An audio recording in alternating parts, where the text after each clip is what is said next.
বন্ধুরা আজকে একটা ছোট্ট বাড়ির মিনি ব্লগ নিয়ে চলে এলাম। তো আমি রবিবারে উনানে বেশিরভাগই রান্না করি, আর আজকে রান্না করব কাঁঠালের সবজি। কাঁঠালটা কিন্তু আঠা থাকে, তাই কেটে পিস পিস করে জল ঢাললেই কিন্তু আঠাটা হাতে লাগে না। তো সবাইকে বলবো দেখো আঠাটা কীভাবে বেরিয়ে যাচ্ছে।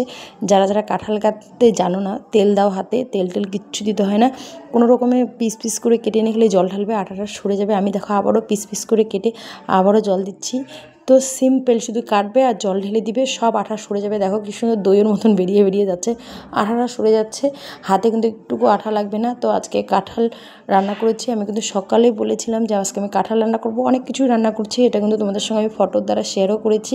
তো ছোট্ট একটা মিনি ব্লগ 3 মিনিটের দেওয়ার চেষ্টা করছি, অবশ্যই দেখো সবাই। আর যারা যারা আমাকে চেনো না, আমি টুলটুলি একটু পরিচয় করে নিও, একটু বন্ধু করে নিও। আমিও চেষ্টা করছি প্রতিনিয়ত সবার সঙ্গে যুক্ত থাকার। তো ফেসবুক প্ল্যাটফর্মে থাকতে হলে কিন্তু আমাদের ছোট বড় সব ভিডিওই দিতে হবে। তো এই যে করলা ভাজা, আলু ভাজা হচ্ছে কাঁঠালের জন্যে। তো পরপর সব রান্না হচ্ছে। শাক দেখো, এটা হলো দিদি বাড়ি থেকে কালকে আনছিলাম, এটা হলো তিতা শাক। তিতা শাকটা আমার বর শুধু খাবে, আলু ভাজাগুলো বাচ্চাগুলো খাবে, আর শাকটা আমি বেশিরভাগ খাই, বড় খায়। তো সব কিছু পরপর বসে বসে রবিবার এই যে বাড়ির লাউ শাক ডাল দিয়ে, মুগ ডাল দিয়ে করছি। এই রেসিপিটা খুব সুন্দর হয়।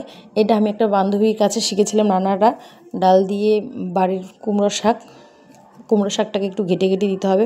অবশ্যই তোমাদের সঙ্গে সবটাই আমি শেয়ার করছি, তোমরা দেখো, খুব সুন্দর লাগে। একটু ঝাল বেশি করে দিলে বেশি ভালো হয়। আমরা একটু ঝাল কমই খাই, যেহেতু বাচ্চাগুলো আছে, বাচ্চাগুলোর জন্য আমি ঝাল দিই না।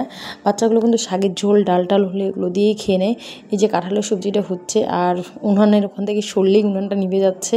তো খুব কষ্টকর উনুনে রান্না করা, কোনো দিন উনুনে অতটা রান্না করিনি, এখন মানে বাধ্য হয়ে করতে হচ্ছে। খড়িগুলো আছে, এই যে ঘর আমাদের ভাঙার কাজ হয়েছিল, মানে ঘর ঠিকের কাজ হয়েছিল, ঘর বাড়ির কাজ হলে জানোই কত বাঁশ টাস পড়ে থাকে। তো সেগুলো দিয়েই মানে টুকটাক রবিবারে করে চেষ্টা করি, পারলে অন্য দিনও চেষ্টা করি রান্না করার, না হলে গ্যাসেই করি। তো রবিবার ছুটির দিন করছি। তো আজকে কিন্তু রান্না করতে এই দেখো মিষ্টি আলু দিয়ে দিচ্ছি। আজকে মিষ্টি আলু পোড়া কিন্তু খুব ভালো লাগে, তো সিদ্ধটার থেকে পোড়াটা কিন্তু খুব ভালো লাগে। তো উনুনের মধ্যে দিয়ে দিয়েছি। সবজিটা প্রায় আমার হয়ে গেছে। তো ওখানে দিয়ে দিলাম, যেহেতু ছাই কম। আর আমার এখানে কুমড়ো শাক সবজিটাও হয়ে গেছে।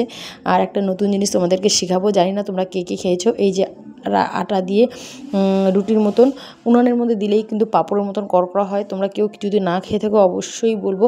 আর আমার দেখো যে আমি খাবো তার আগে থালাটা সাজিয়ে নিয়েছি, তোমাদের সঙ্গে শেয়ার করব, দেখে ফটো তুলে রাখবো, কেন কি পরবর্তীতে অনেক ফটো লাগে। আর দুপুরবেলা কিন্তু খাওয়ার একটা থালা বা খাওয়ার ছবি দিলে কিন্তু বেশি ভিউ পাওয়া যায়। মিষ্টি আলুগুলো প্রায় হয়ে গেছে। এই জিনিসটা আমি বলছিলাম, দেখো রুটিটা উনুনের মধ্যে দিয়ে দিলে কিন্তু কড়কড়া পাঁপড়ের মতন হয়, খুব টেস্টি হয়। আমার উনুনটা যেহেতু নিভে গেছিলো, বেশি ছাই ছিল না, তা আমি খড়ির মধ্যে দিইনি, জাস্ট উনুনের মধ্যে দিয়ে তোমাদেরকে দেখালাম। এই রুটিটা কিন্তু কড়কড়া পাঁপড়ের মতন হয়, এত খেতে ভালো লাগে। তো তোমরা যারা খাওনি অবশ্যই লোহার মধ্যে বা কোনো কিছুর মধ্যে দিয়ে উনুনের মধ্যে বা গ্যাসের উপরে সেঁক দিয়ে খাবে, দেখবে রুটি